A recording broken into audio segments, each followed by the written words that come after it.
Korupsi pengadaan mesin penggiling padi, Kepala Dinas Ketahanan Pangan Kutai Timur jadi tersangka. Jadi sorotan publik, Kementerian Dalam Negeri periksa anggaran 25 miliar rupiah untuk renovasi rumah jabatan Gubernur Kaltim. Harga plastik mahal, warga Banjarmasin mulai belanja pakai keranjang tradisional. Sulam pita naikkan kelas tas purun tradisional hingga tembus pasar internasional.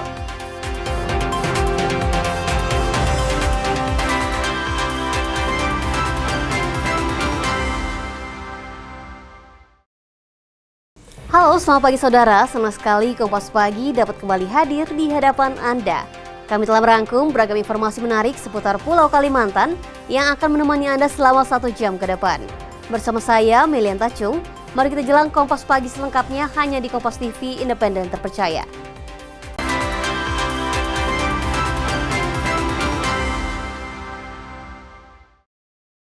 Kita menuju ke sorotan yang pertama. Saudara, kasus dugaan korupsi pengadaan rice processing unit atau mesin penggiling padi di Kabupaten Kutai Timur terus bergulir.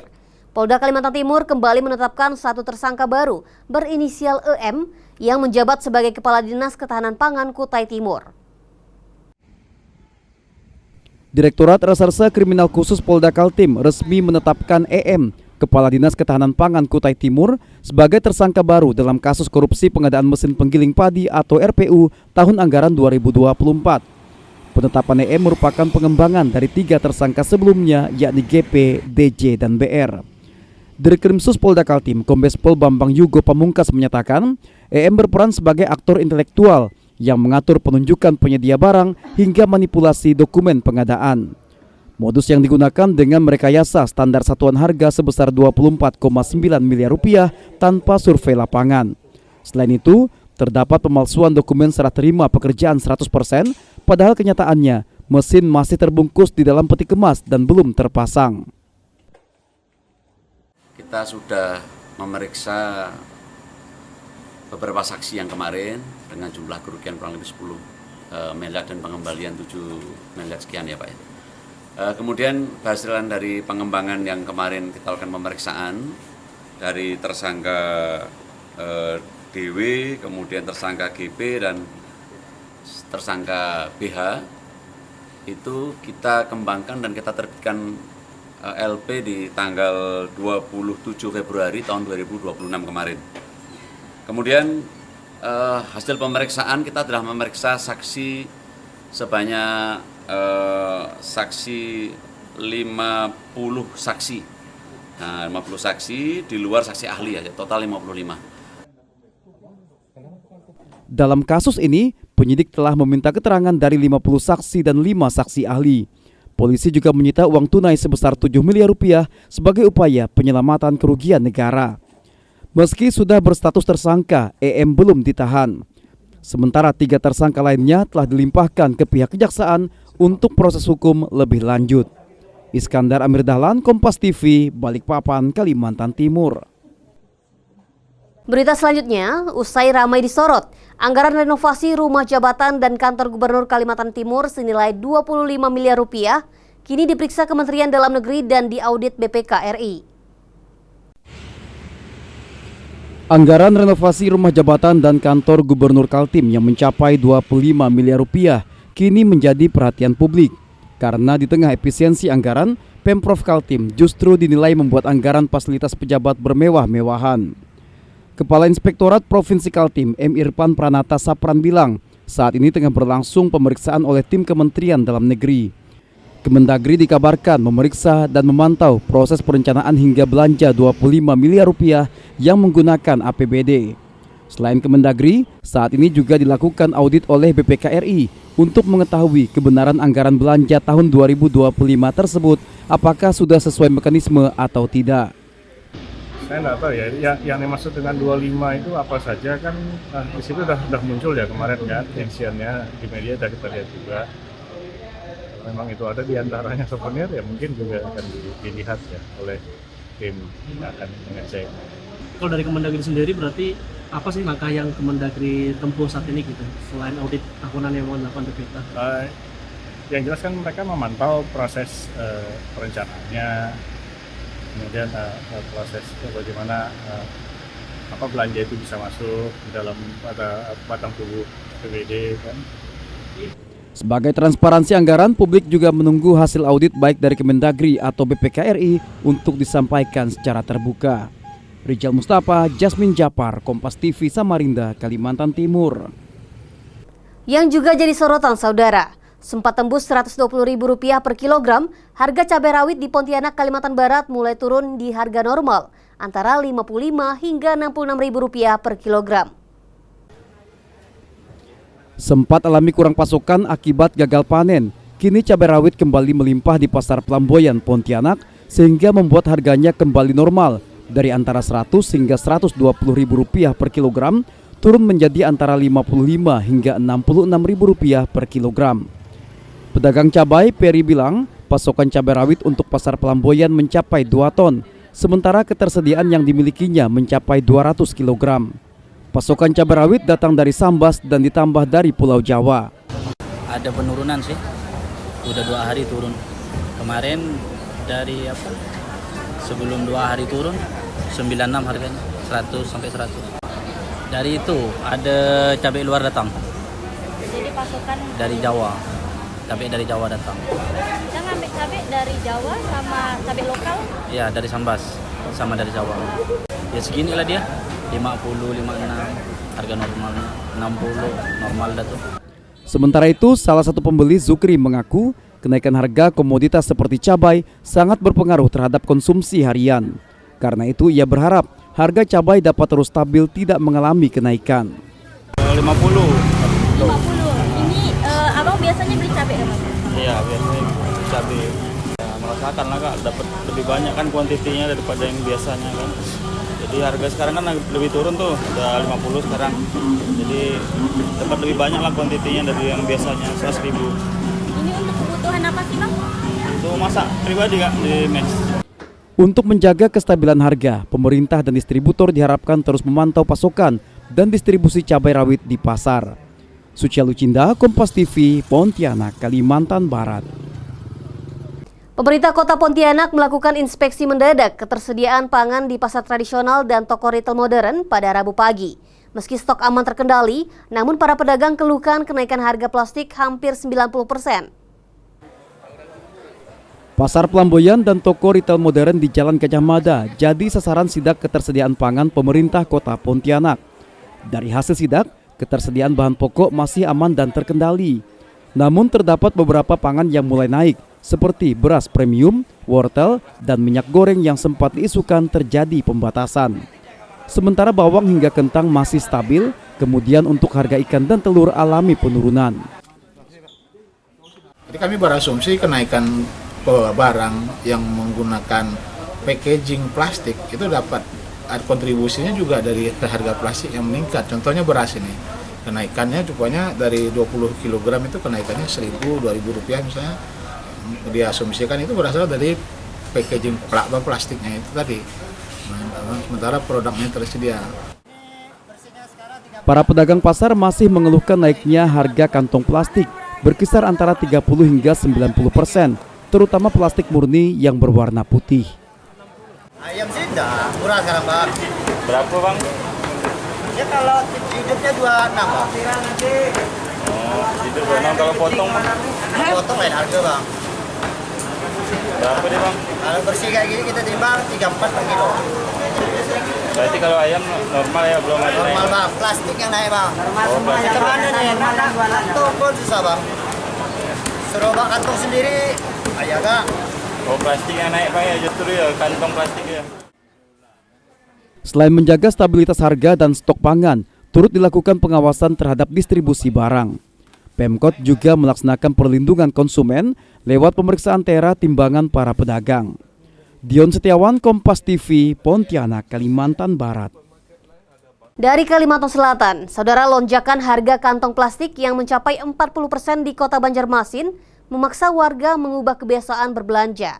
Di Pasar 5 Banjarmasin, para pengunjung kini ramai-ramai kembali menggunakan bakul atau keranjang tradisional sebagai wadah belanja utama. Pemandangan berbeda tampak di Pasar 5 Banjarmasin pada Selasa siang. Jika biasanya tangan warga dipenuhi dengan tentengan kantong plastik, kini warga mulai beralih menggunakan bakul atau keranjang tradisional, baik yang terbuat dari anyaman purun maupun plastik sintetis. Langkah kembali ke tradisi ini diambil warga menyusul meroketnya harga kantong plastik di pasaran. Warga mengaku penggunaan bakul jauh lebih praktis, nyaman, dan tidak mudah jebol saat membawa barang belanjaan dalam jumlah banyak. Ya karena plastik mahal, alhamdulillah pakai bakul aja udah. Kenapa jadi harus pakai bakul? Mahal plastik mahal. Enggak, jadi pakai bakul aja dah. Rutin ya. Bakul tuh lebih mudah, Bang. Nyaman, gak ada betahata balik, karena gugur aja makan tongan gugur-gugur di jalan. Kalau yang pian pegang terbuat dari apa ini, Bu? Dari purun. Dari purun.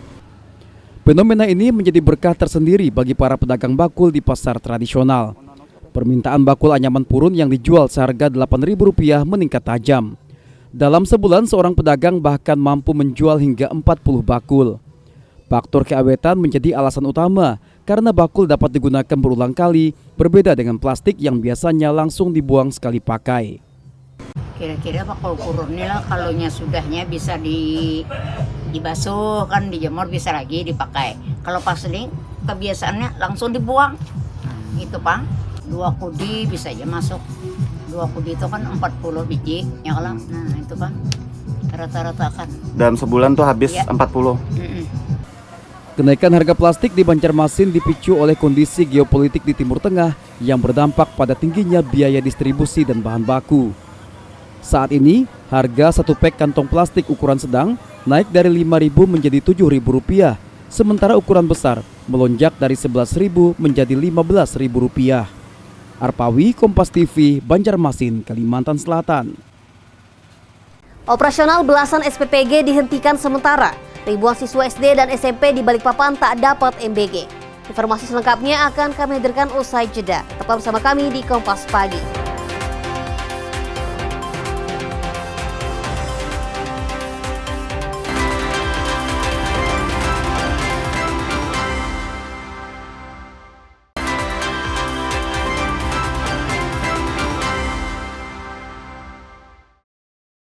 Terima kasih Anda masih bersama kami di Kompas Pagi. Saudara, Dinas Perhubungan Kota Banjarbaru menggelar razia gabungan di kawasan Jalan Trikora pada Rabu siang.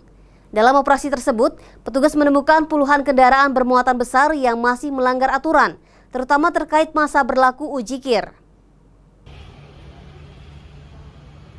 Penertiban terhadap kendaraan angkutan berat terus digencarkan Dinas Perhubungan Kota Banjarbaru di jalur lintas provinsi Jalan Trikora. Satu persatu truk dan angkutan barang dihentikan untuk diperiksa kelengkapan surat maupun kondisi fisik kendaraannya. Dari total lebih dari 100 kendaraan yang diperiksa, petugas mencatat sebanyak 39 kendaraan terbukti melakukan pelanggaran. Pelanggaran didominasi masa berlaku ujikir yang telah habis, serta ketidaklayakan teknis kendaraan. Bahkan, petugas menemukan 2 kendaraan yang diduga menggunakan dokumen ujikir palsu dari salah satu daerah di Kalimantan Selatan. Dari pantauan kita, kendaraan yang terperiksa kurang lebih sekitar 100 lebih. Namun yang terjaring kita lakukan penilangan sekitar 39, tidak memiliki kelayakan, yaitu UKKB, KIR salah satunya. Untuk teman-teman dari Polres ada 9 tilangan.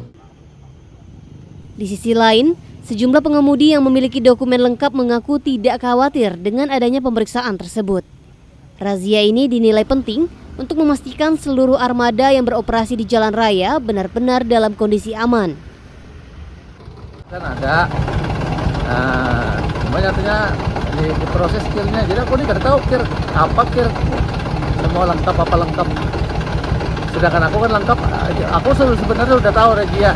Cuma kan aku lengkap ngapain aku balik-balik ya kalau. Jadi ya udah lanjut aja kita razia mengetahui kayak apa anunya. Dishub Banjarbaru kembali mengingatkan para pemilik angkutan agar rutin melakukan uji kelayakan. Terlebih saat ini layanan ujikir sudah digratiskan oleh pemerintah. Pengawasan ketat ini diharapkan dapat menekan angka kecelakaan lalu lintas serta meningkatkan kesadaran para sopir akan pentingnya keselamatan di jalan raya. Nabila Ceva, Kompas TV, Banjarbaru, Kalimantan Selatan. Berita selanjutnya, Saudara, pemerintah pusat menghentikan sementara operasional 18 Satuan Pelayanan Pemenuhan Gizi atau SPPG di Kota Balikpapan, Kalimantan Timur. Langkah tegas ini diambil menyusul temuan tidak memadainya instalasi pengolahan air limbah atau IPAL. 18 dapur program makan bergizi gratis di Kota Balikpapan kini berhenti beroperasi. Penutupan sementara ini merujuk pada surat Direktorat Pemantauan dan Pengawasan tersiar tanggal 31 Maret 2026. Selain operasional yang dihentikan, penyaluran dana bantuan pemerintah ke dapur-dapur terdampak juga dibekukan hingga seluruh persyaratan teknis terpenuhi. Wakil Wali Kota Balikpapan, Bagus Susetio, menyatakan pelanggaran utama terletak pada pembuangan limbah sisa pencucian yang langsung dialirkan ke selokan masyarakat tanpa proses filtrasi. Hal ini dinilai melanggar aturan lingkungan hidup karena menimbulkan bau tidak sedap di sekitar lokasi SPPG. Instalasi pengolahan air limbah, ya, karena salah satunya yang punya tugas itu dari Dinas Lingkungan Hidup. Nah, sehingga dari DLH nanti kita akan bersama-sama dengan Balai Lingkungan Hidup, ya, orang Kementerian Lingkungan Hidup, untuk kita bahas standarisasi apa yang kita bisa lakukan. Jadi gini loh, orang dapur itu kan bukan orang teknis. Orang dapur itu kan banyak yang tidak tahu. Ya. Nanti kita bikin standarisasi, ini loh, bangun ini. Nah, bangun itu kan ada dapur yang punya lahan luas, ada dapur yang ada di ruko, ada dapur yang di rumah, kan tidak, kan volumenya kan macam-macam itu. Nah, saya minta itu ada beberapa opsi. Udah persyaratkan aja ini. Kalau perlu ada yang bisa bangun, ya sudah, berapa nilainya. Dampak dari penghentian sementara ini, ratusan relawan yang bekerja di tiap unit SPPG terpaksa berhenti bekerja sementara waktu. Dari total 65 unit SPPG yang direncanakan di Balikpapan, baru 21 unit yang sempat beroperasi dan 18 diantaranya kini dalam status suspensi. Pemerintah kota berjanji segera membantu perbaikan standarisasi agar program nasional ini dapat kembali berjalan tanpa mengganggu kenyamanan lingkungan warga. Iskandar Amir Dahlan, Kompas TV, Balikpapan, Kalimantan Timur. Sejumlah sekolah baik tingkat SD maupun SMP di Kota Balikpapan, Kalimantan Timur dipastikan tidak dapat menikmati program makan bergizi gratis untuk sementara waktu. Hal ini menyusul kebijakan penghentian sementara operasional 18 unit SPPG akibat tidak punya instalasi pengolahan air limbah. Penyetopan operasional 18 unit dapur MBG berdampak langsung pada 36 dan 34 SD dan SMP di Balikpapan. Dengan estimasi satu dapur melayani 3 hingga 4 sekolah, ribuan siswa dipastikan kehilangan jatah makan siang dalam beberapa hari ke depan. Kepala Dinas Pendidikan dan Kebudayaan Kota Balikpapan, Irfan Taufik, menyatakan langkah tegas ini diambil sebagai upaya evaluasi dan peningkatan kualitas layanan kepada siswa. Momentum ini juga bertepatan dengan persiapan tes kompetensi akademik siswa yang akan berlangsung 10 hingga 15 hari ke depan. Penyetopan ini juga penting untuk peningkatan kualitas dan perbaikan agar MBG yang disalurkan ke depan memenuhi standar yang lebih baik. Tapi saya kira ini bagus dalam rangka peningkatan kualitas hasil makanan bergizi gratis. Karena kan rata-rata menurut informasi dari teman-teman BGN itu rata-rata karena persoalan IPAL kan. Berarti kan ini dalam rangka peningkatan kualitas sumber makanan MBG untuk anak-anak. Kalau pengaruhnya pasti berpengaruh karena tidak menerima makanan bergizi gratis anak-anak kita. Beralih ke Kalimantan Selatan, Saudara. Penyaluran program makan bergizi gratis atau MBG di sebuah sekolah dasar di Banjarmasin harus melalui perjuangan ekstra. Terbatasnya akses jalan menuju sekolah yang terletak di dalam gang sempit membuat proses distribusi tidak dapat dilakukan menggunakan kendaraan roda 4 seperti biasanya. Suasana penyaluran makan bergizi gratis di Madrasah Ibtidaiyah atau MI Khadijah, Jalan Veteran Banjarmasin pada Rabu siang ini terlihat berbeda. Karena lokasi sekolah berada di dalam gang Bikora yang sempit, mobil operasional dari Satuan Pelayanan Program Gizi atau SPPG tidak dapat masuk langsung ke area sekolah. Tak kurang akal, pihak sekolah inisiatif menyediakan gerobak khusus berbahan baja ringan untuk menjemput paket makanan dari mulut gang. Dengan menempuh jarak sekitar 200 meter, gerobak ini harus melakukan pengantaran sebanyak 2 kali guna membawa 199 paket MBG. Meski menggunakan gerobak, kebersihan makanan dipastikan tetap terjaga karena wadah angkut dibuat tertutup rapat. Kami itu dari berpikir ya tadi membuat gerobak tuh dari bahan bahan apa tuh, baja ringan gitu. Tertutup, artinya gerobaknya tertutup supaya menghindari hal-hal yang supaya kesehatannya tetap terjaga tuh. Karena jaraknya kan jauh, kemudian jaknya agak kecil kan, kalau pakai mobil kan tidak bisa. Pihak SPPG Sungai Bilu mencatat setidaknya ada sekitar 2 sekolah di wilayahnya yang memiliki kendala akses serupa. Namun, mereka telah memberikan standarisasi khusus terkait alat angkut tambahan yang digunakan sekolah, seperti penggunaan bahan stainless dan penutup gerobak guna menjamin status steril pada makanan.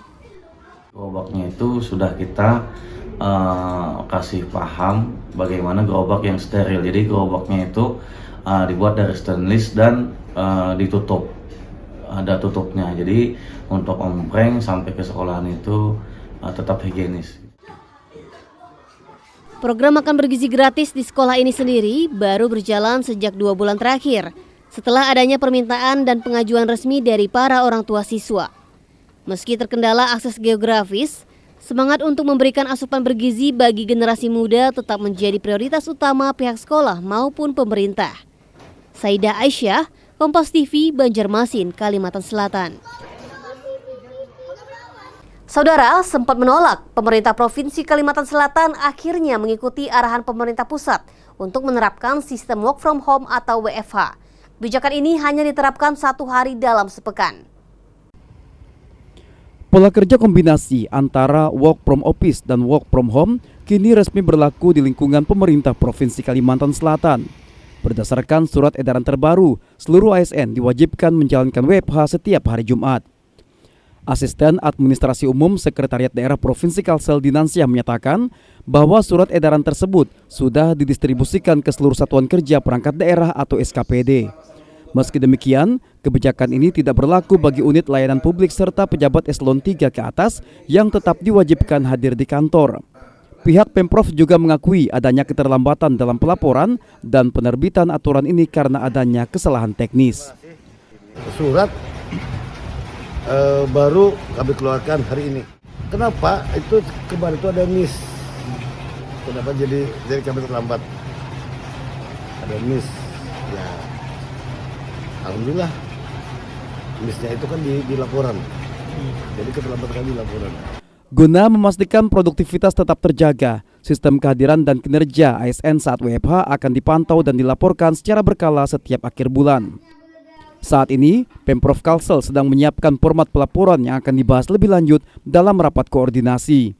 Langkah ini menandai penyesuaian sikap Pemprov Kalsel yang sebelumnya sempat memilih untuk tetap menerapkan kerja dari kantor secara penuh. Dengan kebijakan baru ini diharapkan terjadi efisiensi penggunaan sumber daya kantor tanpa mengurangi kualitas pelayanan kepada masyarakat. Nabila Ceva, Kompas TV, Banjarbaru, Kalimantan Selatan. Usai jeda, kami akan kembali hadir dengan informasi seputar pemerintah Kabupaten Banjar siapkan pengeringan irigasi. Tetaplah bersama kami di Kompas Pagi.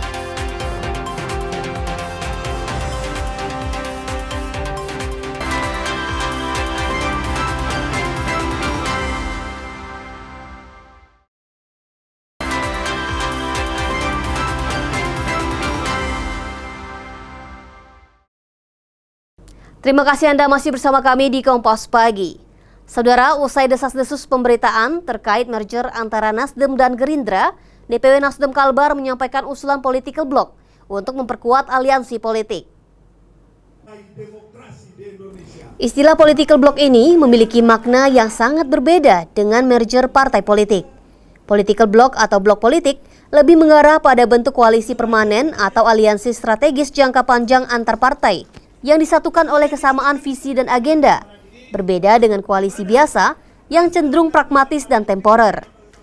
Aliansi ini dirancang tidak hanya terbatas pada kepentingan sektoral, tetapi mencakup kerjasama yang lebih luas, mulai dari tingkat pusat hingga daerah, baik provinsi maupun kabupaten kota.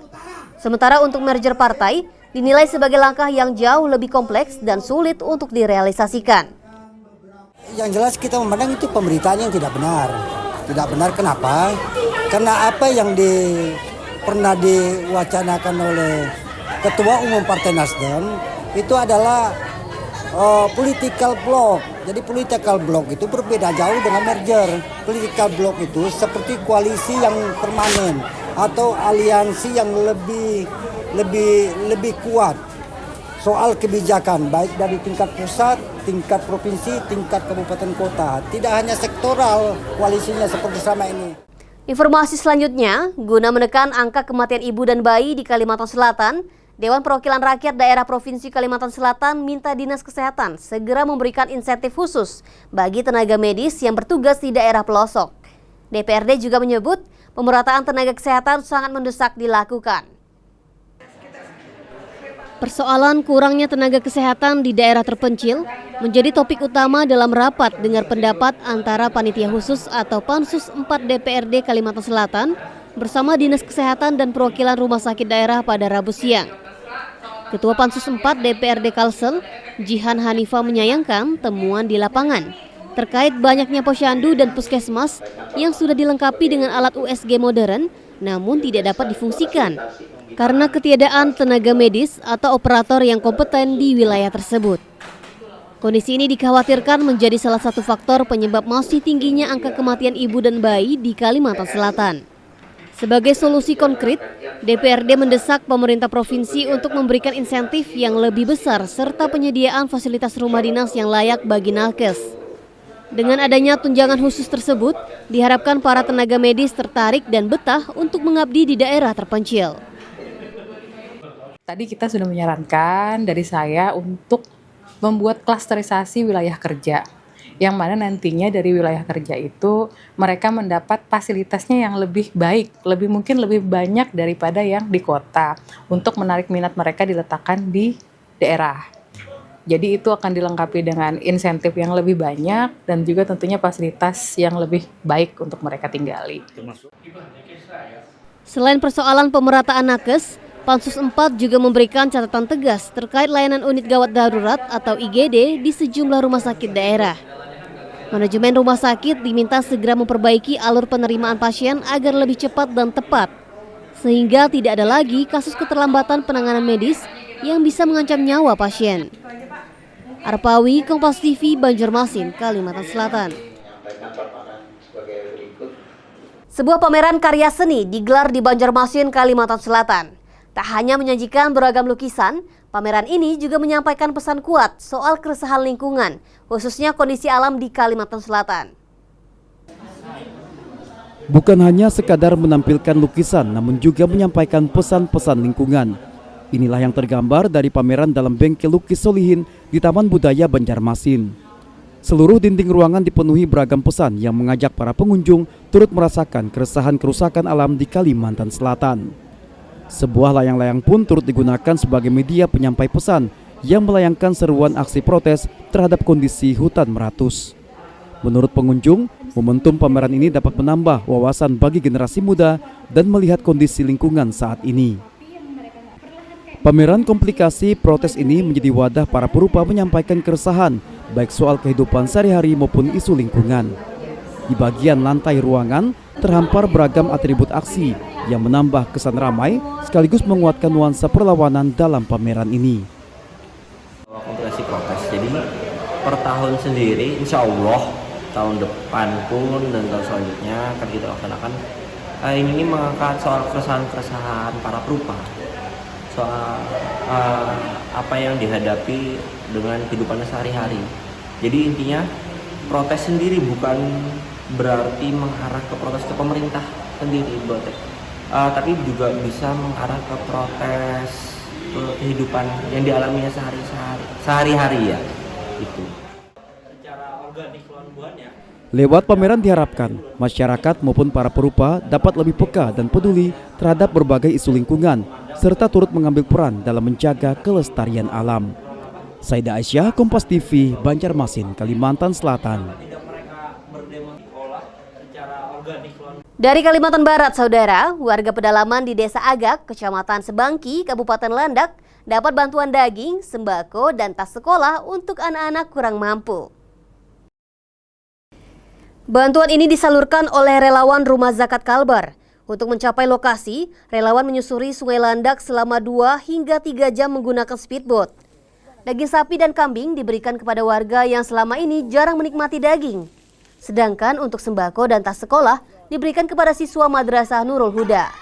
Perjalanan ekspedisi pedalaman Kalimantan Barat, seluruh program kebaikan kami hadirkan di sini, dari pendistribusian supuk kurban, daging sapi, daging kambing untuk masyarakat pedalaman Kalimantan Barat. Kita antarkan juga tas-tas sekolah anak pedalaman Kalimantan Barat.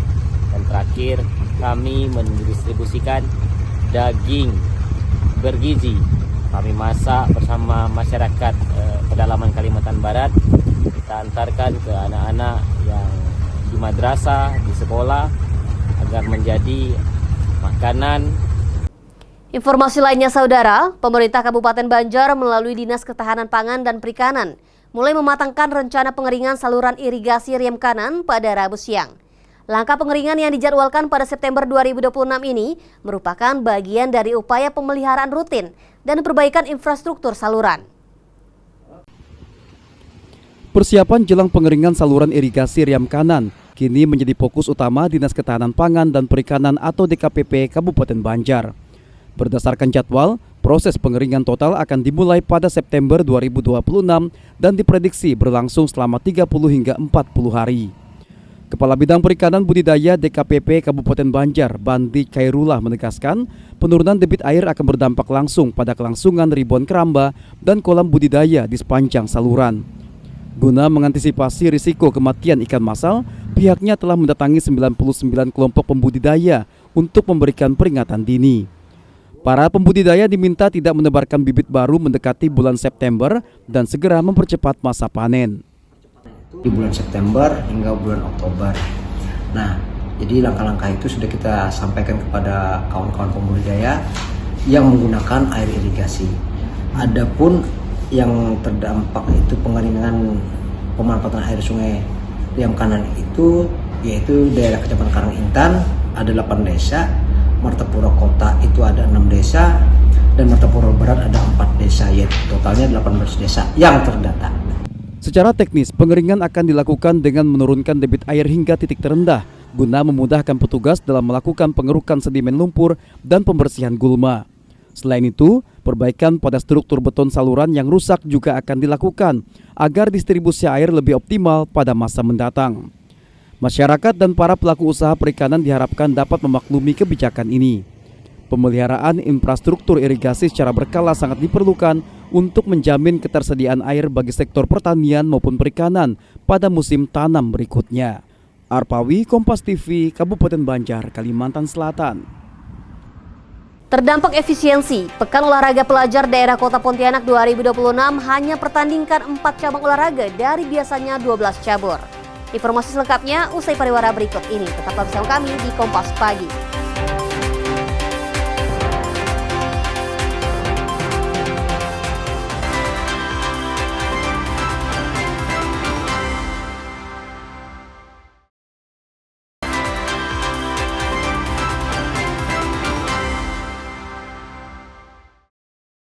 Terima kasih Anda masih bersama saya, Melian Tacung dalam Kompas Pagi. Saudara, seorang gadis berusia 13 tahun asal kota Pontianak, Kalimantan Barat menjadi calon jemaah haji termuda di Indonesia pada musim haji tahun ini. Gadis tersebut menggantikan almarhumah ibunya.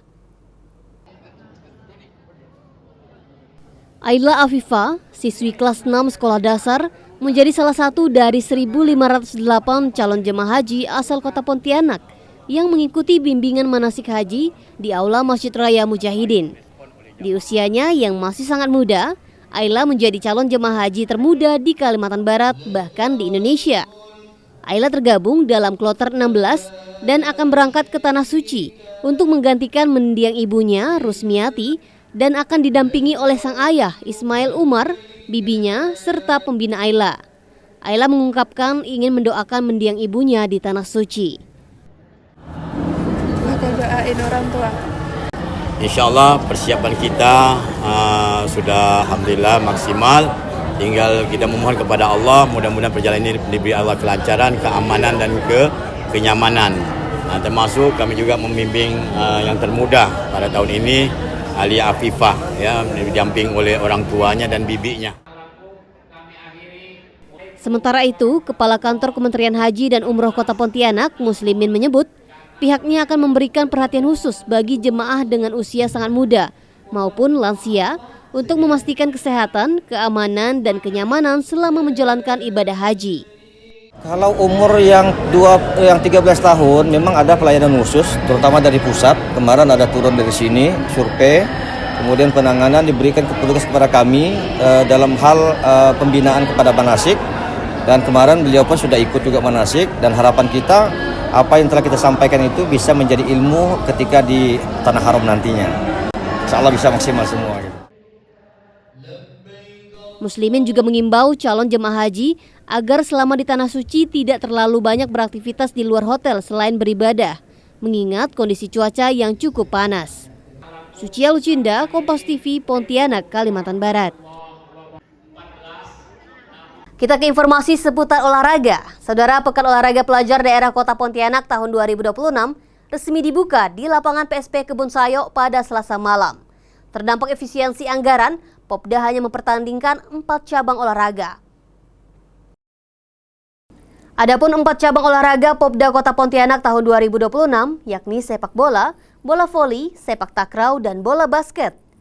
Ajang tahunan yang berlangsung dari 14 hingga 25 April ini diikuti 29 SMA dengan jumlah peserta yang mendaftar mencapai 1.071 pelajar. Wali Kota Edi Rusdi Kamtono mengharapkan ajang ini mampu melahirkan atlet muda berprestasi, baik di tingkat kota, provinsi, maupun nasional. Terdampak efisiensi anggaran, Popda hanya mempertandingkan 4 cabang olahraga dari biasanya 12 cabang olahraga. Hari ini kita pembukaan Pekan Olahraga Pelajar Popda Kota Pontianak 2026 yang diikuti oleh 27 sekolah ya, sekolah menengah atas, dan ada 4 cabang olahraga yang dipertandingkan: sepak bola, putra putri, basket, sepak takraw, dan bola voli. Dan harapan kita dengan Popda ini bisa ada seleksi atlet yang berprestasi yang nanti mewakili Kota Pontianak untuk Popda Provinsi Kalimantan Barat. Informasi menarik lainnya saudara, di tangan kreatif seorang perajin di Kota Banjarmasin, anyaman purun yang dahulu hanya dikenal sebagai keranjang pasar sederhana, kini naik kelas menjadi produk fashion bernilai ekonomi tinggi. Dengan sentuhan teknik sulam pita, tas ini berhasil menembus pasar internasional seperti Turki dan Arab Saudi. Terus apa yo kata-katanya, sasirangan kita mahal dibandingkan batik. Warna-warni pita yang membentuk motif bunga tampak berpadu indah dengan warna alami anyaman purun di kawasan Siring Menara Pandang, Banjarmasin, Kalimantan Selatan. Kesan etnik namun tetap modern dan mewah sangat terasa pada setiap produk yang dipajang. Di balik keindahannya, ada jemari telaten milik Yulianti yang bekerja dengan penuh ketelitian. Menggunakan bahan baku tas polos dari perajin Kabupaten Tapin, Yuli memberikan nilai tambah dengan balutan sulam pita. Usaha ini berhasil mengubah citra tas purun yang umumnya hanya dipakai ke pasar menjadi tas cantik yang layak dibawa ke acara formal. Tak disangka, karya Yuli justru lebih banyak diminati oleh warga di luar Banjarmasin, termasuk merambah provinsi tetangga hingga ke mancanegara seperti Arab Saudi dan Turki. Kalau untuk sulam pita ini lebih banyak kepada kalau kita di luar Banjarmasin sebenarnya yang banyak sulam pita, misalnya Kalimantan Timur, Sulawesi, terus Kalimantan Tengah yang suka ini. Kalau ke luar tuh orang-orang kayak Saudi, Turki, nah itu yang suka dengan sulam.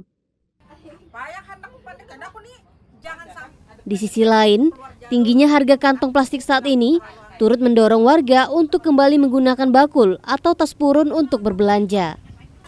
Arbainah, seorang warga mengaku mulai terbiasa membawa bakul purun karena lebih awet dan dapat digunakan berulang kali. Bakul itu lebih mudah, Bang. Nyaman, nggak ada betahata balik, karena gugur aja makan tongan gugur-gugur di jalan. Kalau yang pian pegang terbuat dari apa ini, Bu? Dari purun. Dari purun.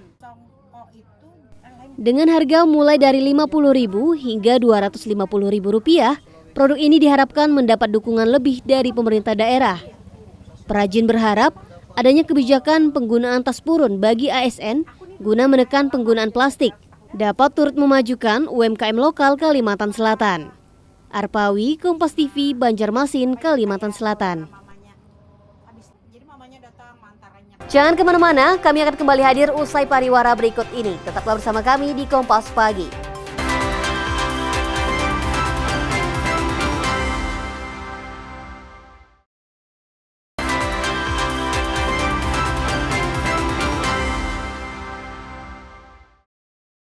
Terima kasih Anda masih bersama saya, Milian Tacung dalam Kompas Pagi.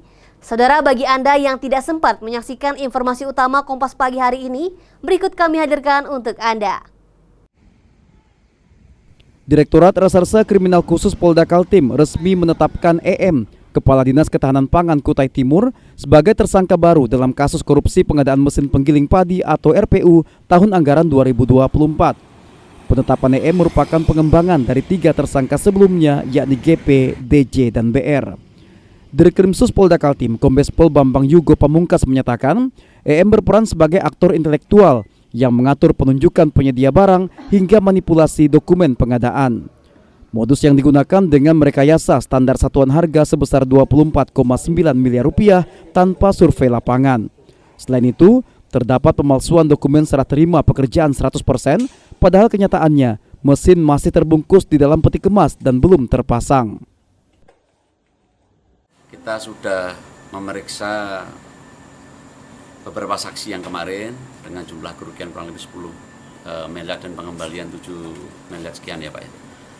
Kemudian kehasilan dari pengembangan yang kemarin kita lakukan pemeriksaan dari tersangka DW, kemudian tersangka GP dan tersangka BH itu kita kembangkan dan kita terbitkan LP di tanggal 27 Februari tahun 2026 kemarin.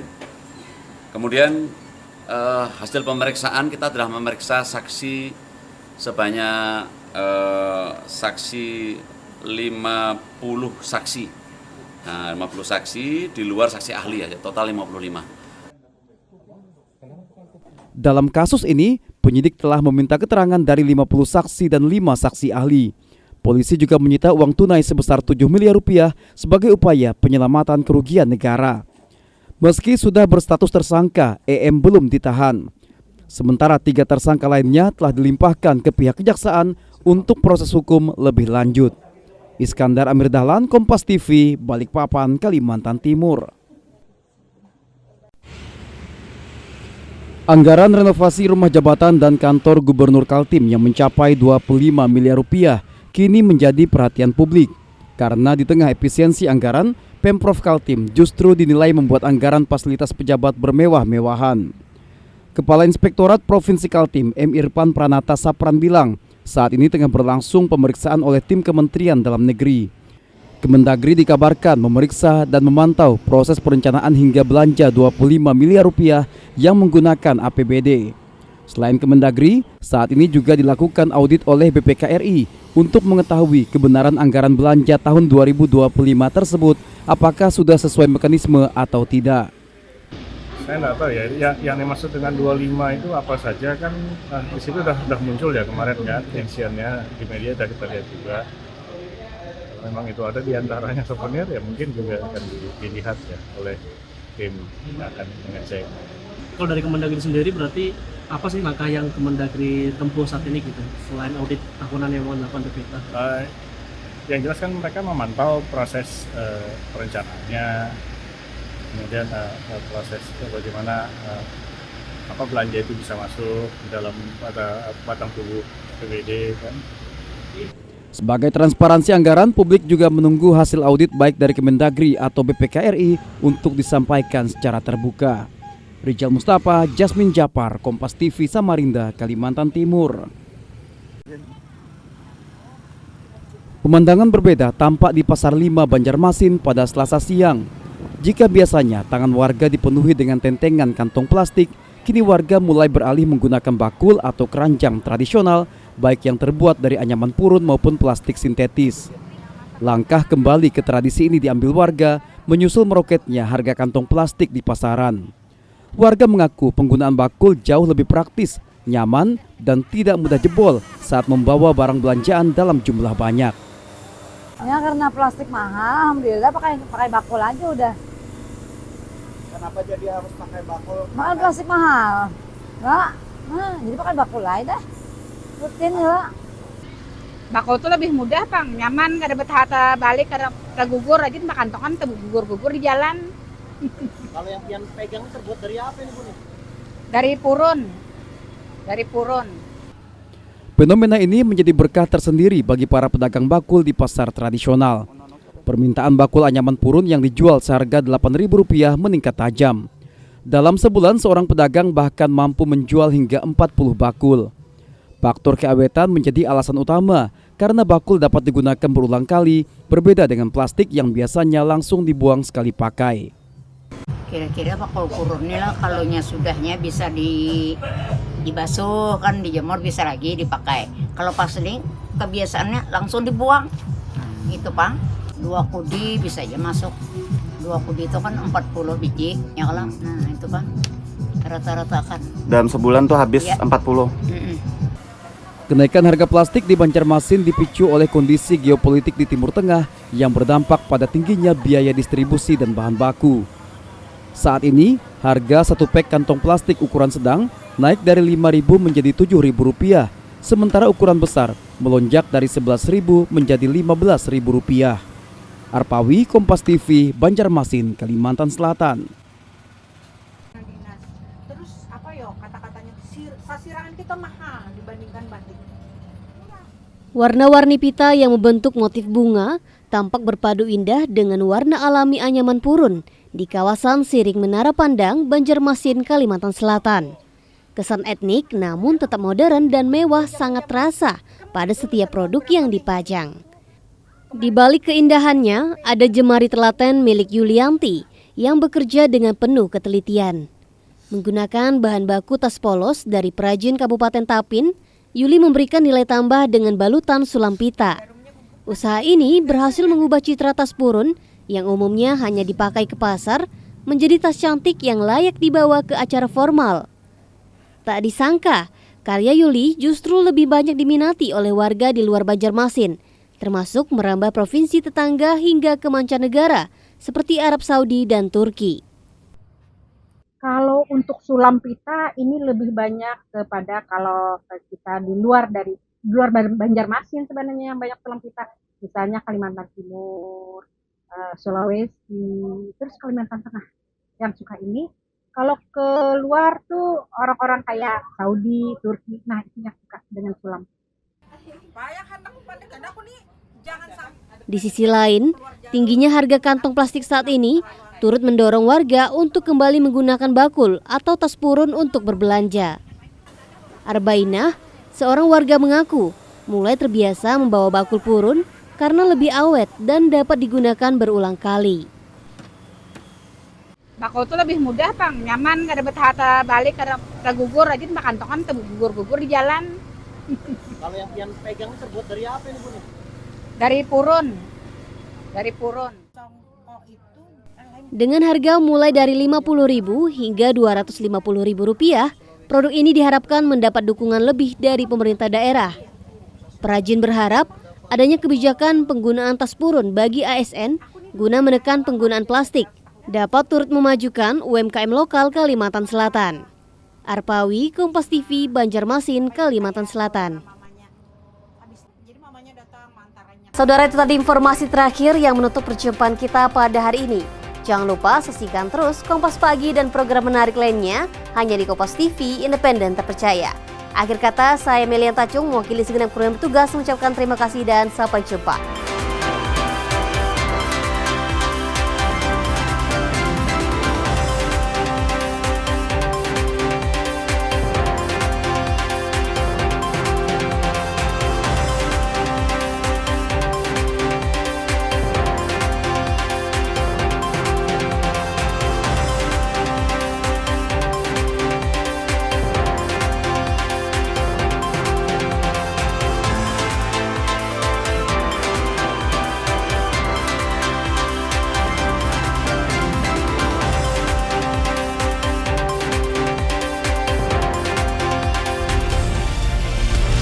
Kompas TV, independen, terpercaya.